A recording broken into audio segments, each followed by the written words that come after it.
Going forward, number one thing is going to be security. Obviously, we've been working very closely with the Israelis to figure out a way through de-escalation. And the next phase is working with Hamas on demilitarization, which I'll talk about in a second.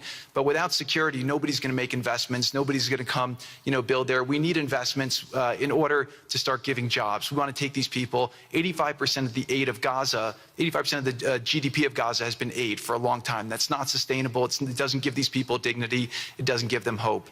And so we want to use free market economy principles. A lot of what President Trump spoke about that he's doing in America, we want to bring the same mindset, the same approach to a place like Gaza to give these people the ability to thrive and have a good life. Let's see.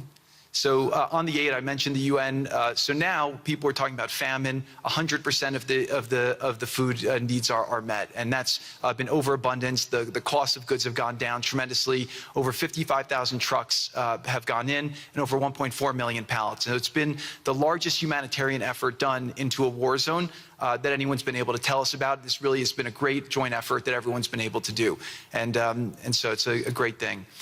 We all just heard from Ali. We have been so impressed. Steve and I were speaking to him and the entire committee. Such bravery of these people to step up. And we've worked with the Palestinian Authority, who's been helping us as well. But this committee is the first time it's a technocratic, apolitical committee. I really want to thank the Arab partners for helping us select the right people to do this. And we just need to believe in them and support them. I put this up here. It's probably a little too small for me to read, but this is really important if you saw the mission statement. So Hamas's mission statement was, we need to destroy the state of Israel.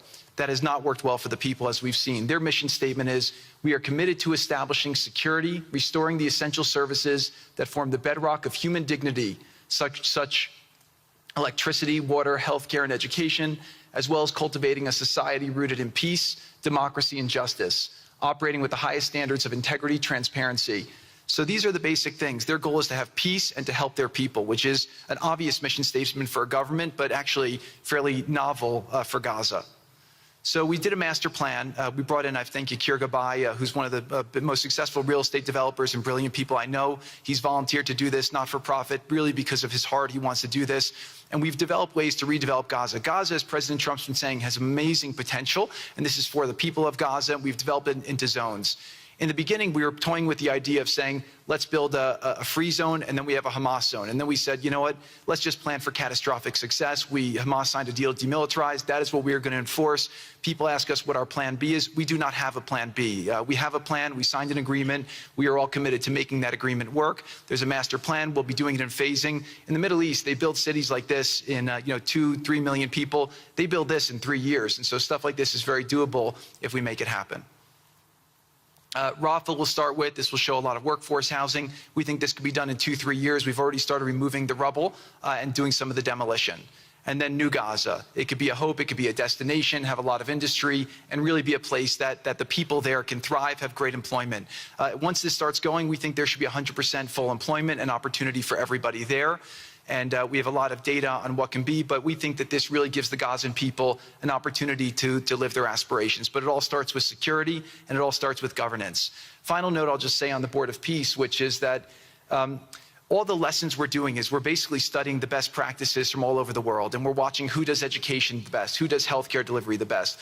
All of these things it's not secret IP. All this is IP that the Board of Peace is going to make public, and we want to encourage all the countries to be able to follow these best practices. A lot of the things that President Trump is doing in America, if they're working, we should all be copying them. If we find what's working in other countries, we should be copying them too. And so what the Board of Peace will have the ability to do if we're successful with Gaza is really show how do you do peace implementation, which is something that when we got this deal done, we didn't really find too much expertise or know-how on how to do it. So as we're creating this system, hopefully it's something that we can just document these learnings and make them available to all else who want to use them in the future.